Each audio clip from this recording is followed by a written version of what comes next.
Right now on the National Weather Desk, tracking Debby. The hurricane makes landfall in Florida.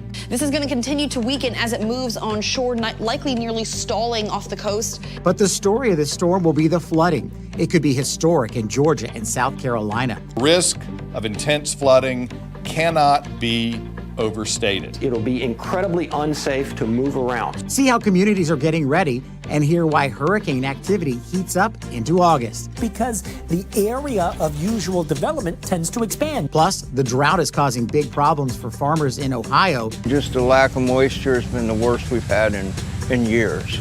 And where you are most at risk when a thunderstorm approaches. From our nation's capital, this is the National Weather Desk.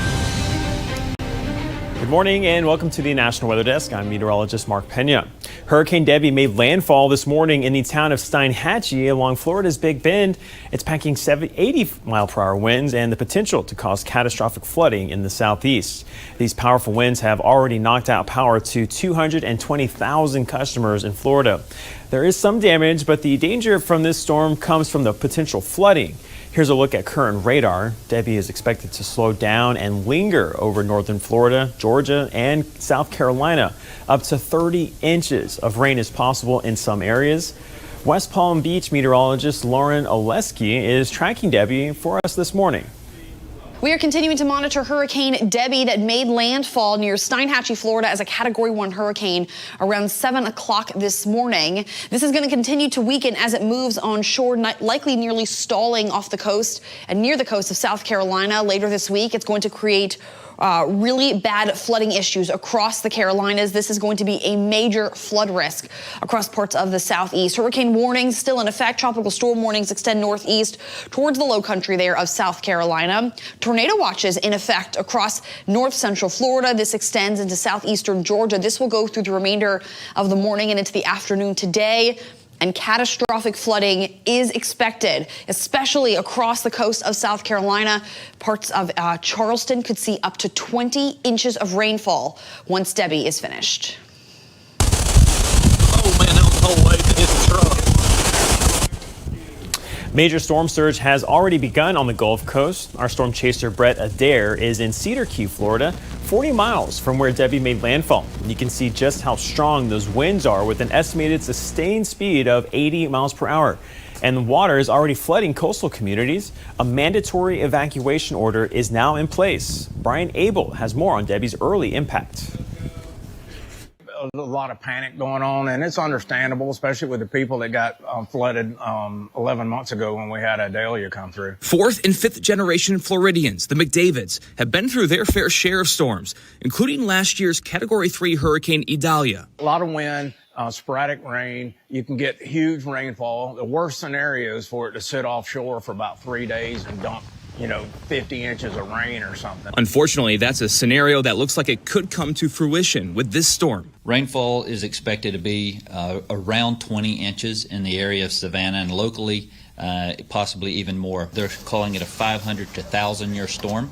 And so with that, we're extremely concerned about flooding. Flooding and high water rescues were underway Sunday night in the Tampa Bay area as Debby closed in on Florida with hurricane force winds and heavy rains, signaling more of what's to come. Make sure you're executing your plan now. There may be immediate impacts that you see, but you could also see flooding that happens days afterwards, after the storm passes. In Steinhatchee, Florida, I'm Brian Abel reporting.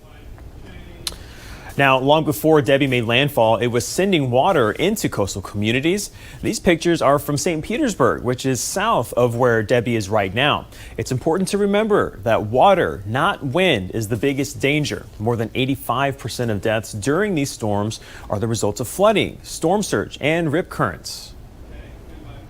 Debby is impacting communities all along the Gulf Coast, including those west of Florida's peninsula. Sarah Gale is on Pensacola Beach this morning with a look at the conditions there. Yeah, good morning, guys. As Hurricane Debby picks up steam and heads into and through the Big Bend, we here are just watching for its impacts in northwest Florida. Here on Pensacola Beach, The surf is actually a lot calmer than it was even just a few minutes ago, but we are still at risk, particularly of rip currents. Right now you can see the flags are still at a moderate risk. That's from yesterday, but we are expecting that to either stay the same or even get worse throughout the morning, and that's the main impact here. However, in other areas, of course, downed power lines, downed trees are a big issue, and flooding, of course, is another thing. The governor and the state has prepared a list of resources and people available to go help in those impacted areas, and our own Escambia County emergency officials are also at the ready to help them as well. We'll keep you updated on all of it. In Pensacola reporting, I'm Sarah Gale. Now, South Carolina is not taking any chances with this storm. Many communities around the region brought in sand so people can make their own sandbags. South Carolina is known as low country, so it floods easily. With the amount of rain Debby is expected to produce, the flooding could be one for the record books. For perspective, we typically get between 50 and 60 inches of rain annually. So our system is not designed to handle this kind of volume in this short of a period. The risk of intense flooding cannot be overstated. Most places will continue to distribute sandbags until supplies run out or weather conditions worsen. National Hurricane Center Deputy Director Jamie Rome has more on the flooding threats. Because so many people are going to look at this storm as just a tropical storm, just a tropical storm. And that's going to be a huge mistake, because this really slow motion is just going to dump historic amounts of rainfall anywhere in this purple area. And if you've been following along, this purple area has been slowly expanding. So it's important that you stay tuned. The forecast is evolving. So basically anywhere along and to the east of the storm track. So here, again, over northern Florida into southeastern Georgia. This is Savannah. Over eastern, southeastern South Carolina. This is Charleston, extending all the way up to Hilton Head. The storm led to delays and cancellations at many airports, especially those in Florida. These pictures were taken last night in Orlando. More than 40% of flights there were delayed, with another 15% canceled. Already today, more than 100 flights in and out of Orlando have been canceled. Debby's path is very similar to the path of Hurricane Idalia took last year. It made landfall last August 30th as a Category 3 storm with winds of 125 miles per hour. It was the first major storm to make landfall along the Big Bend, and while it had a storm surge of up to 12 feet, it did not linger like Debby is expected to do. So the flooding was limited to mainly the coastal areas. And the start of August marks an important part of hurricane season. It is the second busiest month of the season. South Carolina meteorologist Alex Cordero has more. 81% of tropical storms during any hurricane season happen after August 1st. 90% of those hurricanes happen after August 1st, and 97% of all Category 3 or higher major hurricanes happen. So quite the statistics here. It goes to show you August is a good reminder to, of course, have those plans and kits ready to go in the case of an impending storm. The actual peak is September 10th, but as you can see, from August through the end of October, that 3-month time frame, that is when most of the activity tends to flare on up. And for our area locally, many of our storms happen after the peak of hurricane season. Again, that is September 10th when that occurs. Another reason August tends to be so active in the months that follow, it's because the area of usual development tends to expand due to, of course, the warming of Atlantic waters and also just the lack of violent wind shear that tends to shred apart these systems. August has a lot. September really sees an eastward expansion in terms of tropical storm origins. And even though October starts to see it migrate back to the west as we transition into fall and cooler weather, and still can get quite active as fronts move in off the eastern coast, and you could still get quite a lot of activity. So again, point home that we're trying to carry to you is that from August onward, it tends to get quite active for hurricane season. Now, for all the latest, most up-to-date information on Debby, be sure to follow us on social media. We also post the latest content from our team of meteorologists across the country. Just search the National Weather Desk on your favorite social media platform. And coming up on the National Weather Desk, we'll head to Ohio to see how a major drought is impacting farmers in that state.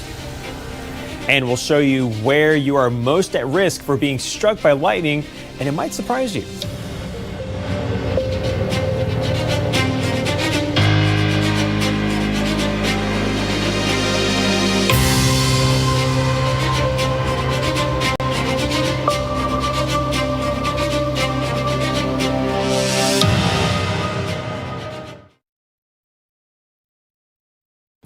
I'm meteorologist Ryan Munn with a look at the Northeast. As we head through the day on Monday, we are going to see mainly sunny skies to start the day. However, we are going to be tracking showers and thunderstorms that pass through the Northeast as we head through the afternoon and evening. And we could be looking at some severe thunderstorms as well, with damaging wind gusts, hail, and even the potential for some heavy rain and downpours as we head through the nighttime. And as we head into the afternoon, high temperatures will top out in the 80s to near 90 degrees across the region. I'm Chief Meteorologist Gerard Bailey. Here's a look at the Mid-Atlantic region going through your Monday. It's going to continue to be mostly dry, but also pretty warm. I'm not expecting much in terms of rainfall, except maybe the far northern extreme up towards Pennsylvania. The rest of the Delmarva region, we're looking pretty dry until we get closer to Tuesday. A front's going to start to sink a little bit closer to our area later on in the week. We're going to be talking about some of the moisture left over from Tropical Storm Debby that could be pushing into the area. Otherwise, 90s on Monday and Tuesday. I'm meteorologist Vetus Reed. Here's a look at your southeast forecast highs. We'll see plenty of sunshine, hot temperatures out in Nashville, 96 degrees, 97 Tupelo, Birmingham, 93 degrees. But those 80s across the Carolinas and down through North Florida. Reason being more cloud cover associated with Hurricane Debby as that continues to move up through North Florida, southern Georgia, dropping heavy amounts of rainfall through the southern portions of South Carolina and moving up into North Carolina by Tuesday. So it looks like a lot of rain in parts of the southeast with some flooding potentials.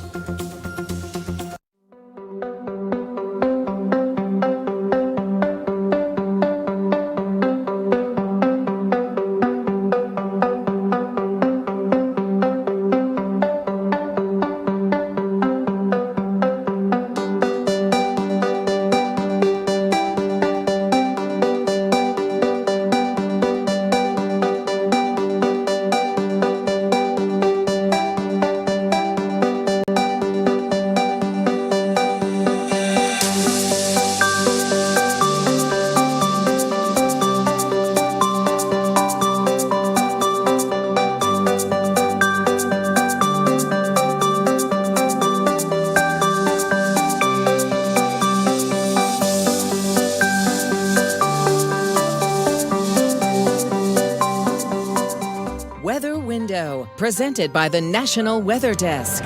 Awe-inspiring shots of American bald eagles looking for their next meal.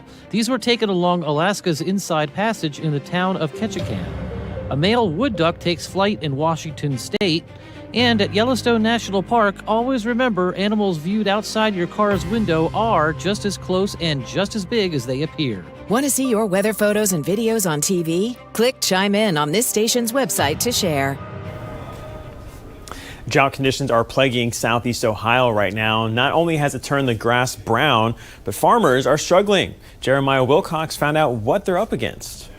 The corn's just completely in this area, completely just drying up pretty much. It's a season farmer Jeff Call hasn't seen in years. He's been growing corn, soybean, and wheat for decades, but this time is different. Since probably 2002, maybe. This is the worst drought we've had. The heat and you know, we just the lack of moisture has been the worst we've had in years. It's having a major impact on his business. Instead of having 200 bushel corn here, you know, we're looking at maybe at the best half a crop or less. Not only are we looking at low prices in crops, they've gone down in the last, we're also looking at a low yield. Farms all over are in desperate need of rain. Look at my tomato plants, and my tomato plants are just about dead. They don't usually die until the end of August. William Robbins has a smaller garden in Pickaway County. Even though he waters it every day, it's not enough. Everybody around Pickaway County gets rain. Pickaway County hasn't got any rain. My daughter lives in Lancaster. They get her grass is green. My grass is brown. Meteorologist Phil Kelly says almost 40% of the state is in moderate drought or worse. So the problem is we haven't had a widespread soaker, a rain that is that lasts all day. We haven't had that in a long time. We've had these intense downpours that have been very, very spotty. So we get an area where you may get it at your house, a very heavy downpour. 2 miles away gets nothing. Farmers now waiting out the drought. Hopefully next season's a lot better than this one. I feel bad. I mean, it's hard on producers. You have a lot of costs involved. It's kind of depressing when you go through a year like this where it doesn't rain. Well, I kind of give up on it. I got about all I'm going to get out of it, except for the tomatoes. When it comes to drought relief, you might think a period of intense rain would help, but that's not always the case. As meteorologist Brandon Strover explains, if the ground is too dry, the rain might not be able to be absorbed. Well, a dry ground and a wet ground can both enhance flooding. It comes down to the soil moisture, how much water is in the ground. When you have torrential rain falling atop a hard ground like you see in the desert Southwest, well, here in the east too this summer, because it's been so dry, it's really made that ground harder. It's not as receptive to take on water. It's like concrete. So when the water hits that, it rapidly runs off. Now, typically with the water table being low, given the drought conditions, you're not really going to see much of a stream or creek flood threat, but an urban flood threat, a poor drainage flood threat. And this is really dangerous if you're driving a vehicle. Of course, you never want to drive through high water. The vast majority of deaths and flash floods occur in vehicles. And this is one of those setups where that can happen. You can get a lot of runoff from torrential storms, and that can lead to some urban and street flooding. Now, when the ground is too wet, kind of a different idea here. The sponge, the ground, can't take on any more moisture. So when the rain falls, it also runs off rapidly. Now, this is more of a stream and creek or river risk because the water table's already higher. So that could really put homes at risk, that type of flooding. Strangely, to reduce the flood risk, you want a little bit of moisture in the ground, but you don't want a whole lot. That way it can take on some rain, lessen the runoff, and should probably reduce the risk for flooding also. Now, 'tis the season for stormy conditions, but this type of weather likely won't make you jolly. Meteorologist Eric DeBroca explains MCS season. Hey everyone, I'm meteorologist Eric DeBroca. Let's talk a little bit about MCS and what they stand for. Typically see them during the summertime quite a bit, especially in the Midwest, parts of the Mid-South as well. Stands for Mesoscale Convective System, and what that means is really a fancy term for a group of storms that tend to act, well, like a system or like a front, and they can travel hundreds of miles for several hours. So we're talking heavy rain, also damaging winds are going to be a big threat with those mesoscale convective systems. It can come in the form of a broken line or a cluster of cells. Strong storms often come with lightning, and that can be a life-threatening risk. Meteorologist Eric Estreva shows us why it's so important to head indoors when thunder roars. We've had multiple deaths because of lightning since 2006, the majority of which were because people were stuck outside or thought they were in a safe spot, such as under a tree or in the middle of an open field, and that lightning would not strike them. The most significant spot for these deaths, with 92 deaths, was under a tree. You are never safe, even if you are under a tree that is not the tallest tree. Wherever you may be, the best spot for you to be is inside a sturdy building, away from the exterior walls and doors. And you want to avoid using anything electrical, as lightning, if it strikes the house, can go through the electrical system or even the plumbing. So you don't want to be such as taking a shower or bath during a thunderstorm as well. We just want to keep you safe. We want to make sure you are avoiding the outdoors, as while the most common lightning strike is from cloud, in the cloud, particularly, not necessarily cloud to cloud, but in the cloud, but also cloud to ground. That is a very common strike we see here in the United States, and that's where we see the most danger caused from any thunderstorm that is able to produce lightning. The Cherry Grove Fishing Pier in North Myrtle Beach is officially open. It was closed, though, after Hurricane Ian damaged it nearly 2 years ago. With peak hurricane season almost here, some are wondering if the pier was rebuilt differently to survive future storms. Emma Engel has more. The Cherry Grove Pier is back. It was closed for almost 2 years after sustaining damage in Hurricane Ian. The pier was split in half and had serious damage to the support beams. Edgar Stevens is the pier manager and tells me changes were made to hopefully keep the pier standing if another storm hits. They raised the pier 6 to 8 feet on the lower end and put in larger braces to give more protection. Hopefully we are prepared now for any storm that does come as much as we can be. We've done all the right things. We've pushed all the right buttons, and hopefully we'll be ready. While the pier was closed, businesses around it faced challenges with less foot traffic. The manager at Driftwood Bar and Grill is happy it's back open. We could tell about the increase in the sales and with the foot traffic and people coming in. Surfers tell me they actually enjoyed having the pier closed. Logan Benoit says it's difficult to catch a good wave because the fishermen get mad when surfers get too close. It affects us a lot because we have to switch from one of the best sandbars to like one of the worst. And as we head to break, we take in views of Montana's Glacier National Park.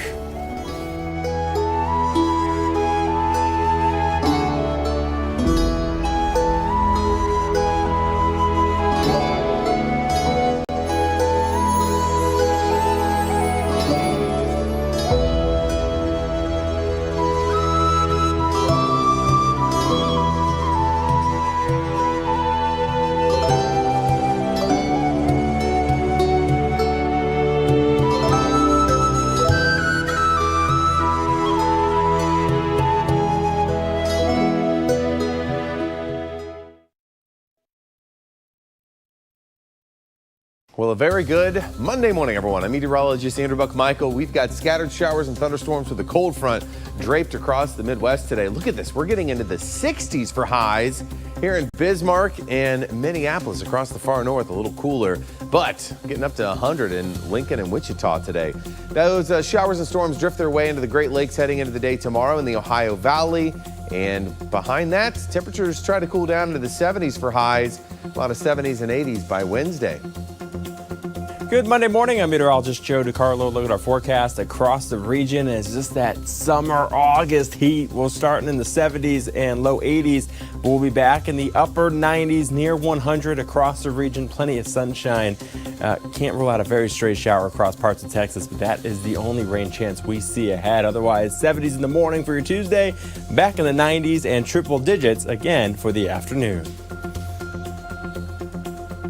Well, hi there, everybody, and a good Monday morning to you. I'm meteorologist Shannon O'Donnell. The heat goes on out west, save for along the California coastline, where the marine layer is keeping the Golden Gate Bridge and the city by the bay just in the mid-60s today. Triple-digit heat, though, over Salt Lake City and certainly into Phoenix here as we head into early August. Back into the 80s for Seattle and Portland. Big lid of high pressure keeping the west warm and keeping that wildfire danger high.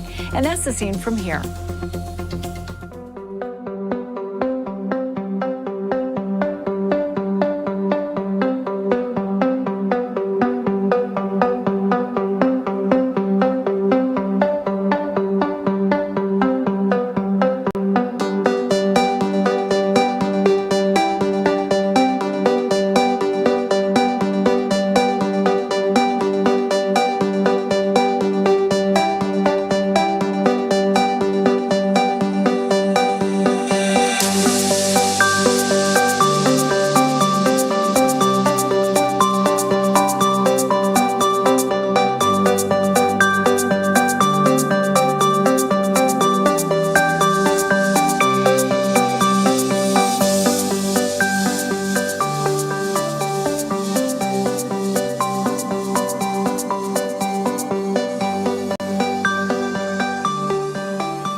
You are watching the National Weather Desk.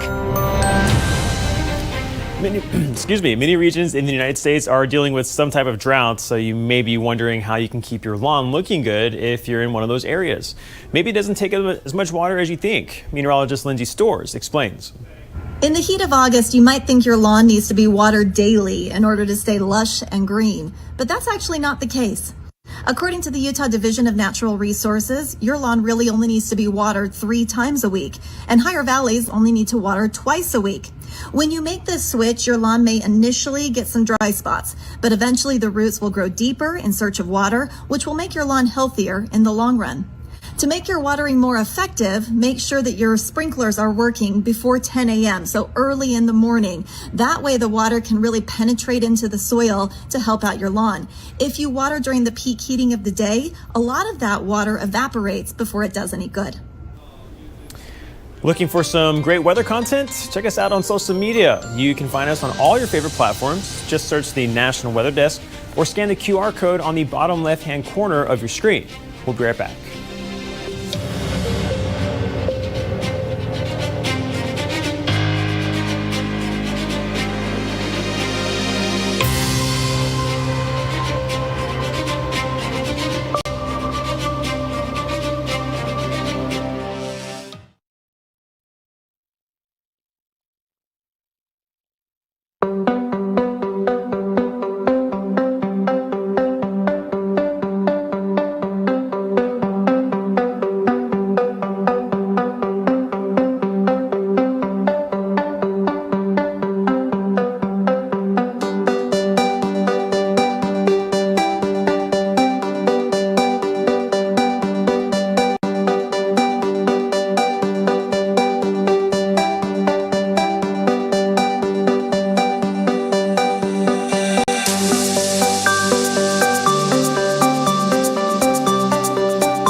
Thank you so much for joining us. I'm meteorologist Mark Pena. Make it a great Monday, and I'll see you right back here tomorrow.